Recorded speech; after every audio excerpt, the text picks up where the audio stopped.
हे दोस्तों, आज हम फाइनेंशियल इंस्ट्रूमेंट्स के टॉपिक पर बात करेंगे जो सीए फाइनल के लिए बहुत जरूरी है। बहुत ही आसान तरीके से समझाऊंगी। तैयार हो? चलो शुरू करते हैं। सबसे पहले फाइनेंशियल एसेट्स।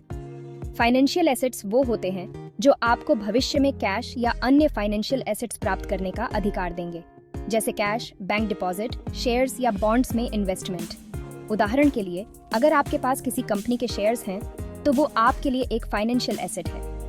अगला, फाइनेंशियल लायबिलिटी। आसान भाषा में फाइनेंशियल लायबिलिटी वो होता है जो आपको भविष्य में कैश या अन्य फाइनेंशियल एसेट्स पे करने का दायित्व होगा, जैसे लोन, क्रेडिटर्स या बैंक ओवरड्राफ्ट। उदाहरण के लिए, अगर आपने बैंक से लोन लिया है तो वो आपकी फाइनेंशियल लायबिलिटी है। आखिर में इक्विटी। इक्विटी का मतलब होता है बिजनेस में मालिकों का शेष अधिकार। ये वो अमाउंट होता है जो मालिकों ने बिजनेस में इन्वेस्ट किया है और जिस पर कोई कैश या अन्य फाइनेंशियल एसेट्स पे करने का दायित्व नहीं होता। उदाहरण के लिए, अगर आपने 1 लाख रुपए अपने बिजनेस में इन्वेस्ट किया है तो वो आपकी इक्विटी है। तो दोहराते हैं, फाइनेंशियल एसेट्स जो भविष्य में कैश या अन्य फाइनेंशियल एसेट्स प्राप्त करने का अधिकार देंगे, फाइनेंशियल लायबिलिटी जो भविष्य में कैश या अन्य फाइनेंशियल एसेट्स पे करने का दायित्व होगा, और इक्विटी जो मालिकों का शेष अधिकार है और जिस पर कोई दायित्व नहीं होता।